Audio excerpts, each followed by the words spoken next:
I'm afraid Jiraiya-boy has died in battle. Huh?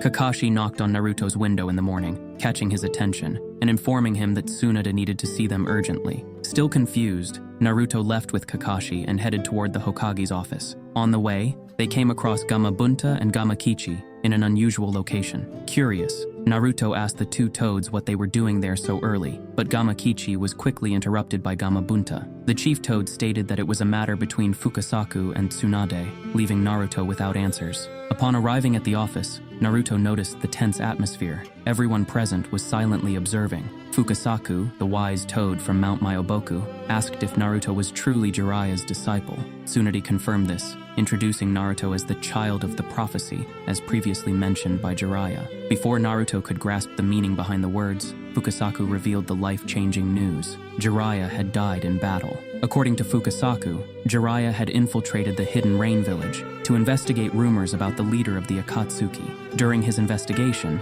he discovered that the leader was Pain, someone Jiraiya knew well as a former student. Pain possessed the legendary Rinnegan, something Jiraiya knew to be extremely rare. However, the most alarming revelation was that Pain was not the only one with the Rinnegan. He was accompanied by 5 others, all possessing the same dojutsu. During the fight, Jiraiya realized there was a trick behind this power. Nevertheless, the battle was brutal. Jiraiya uncovered something critical about Pain's secret, but before he could reveal it, he was gravely injured and had his throat destroyed. Despite his condition, he managed to carve a coded message onto Fukasaku's back before succumbing to his injuries. Fukasaku, who escaped with difficulty, showed the message to Tsunade and those present, explaining that it might hold the key to uncovering Pain's secret. Upon hearing the news of Jiraiya's death and the details of the battle against Pain, Naruto was in shock. The revelation left him paralyzed, but the pain quickly turned into anger. He intensely questioned Tsunade, saying she should not have allowed Jiraiya to go on such a dangerous mission alone. Naruto emphasized that,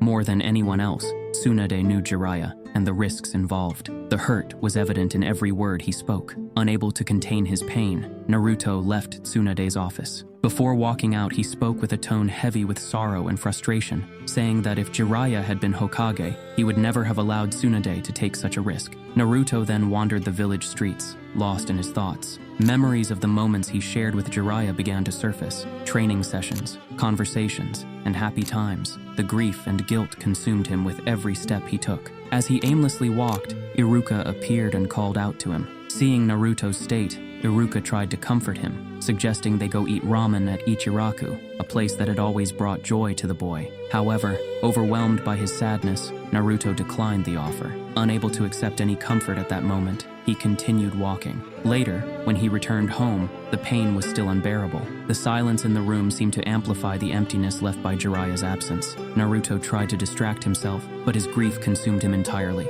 Unable to stay still, he decided to go out again. While walking, he passed by a market and, without much thought, bought a popsicle. He found a bench, sat down, and stared at the treat in his hand as memories of Jiraiya overwhelmed him. Unable to hold back his emotions, Naruto began to cry, tears falling endlessly as the popsicle melted in his hand. Sometime later, Iruka appeared again, worried about Naruto's condition. Sitting beside him, Iruka tried to offer emotional support. Even without knowing exactly what to say, Iruka showed care and empathy, offering Naruto a shoulder to lean on in his pain. Though still deeply shaken, Naruto began to find some comfort in Iruka's presence, even as the loss of Jiraiya continued to weigh heavily on his heart like an open wound.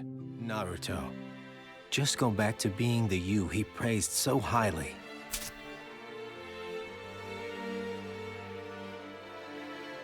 Thanks, Iruka-sensei. If you enjoyed this story, check out Kakashi's tragic journey in the ANBU, marked by the guilt of sealing his teammate and the traumas of his past.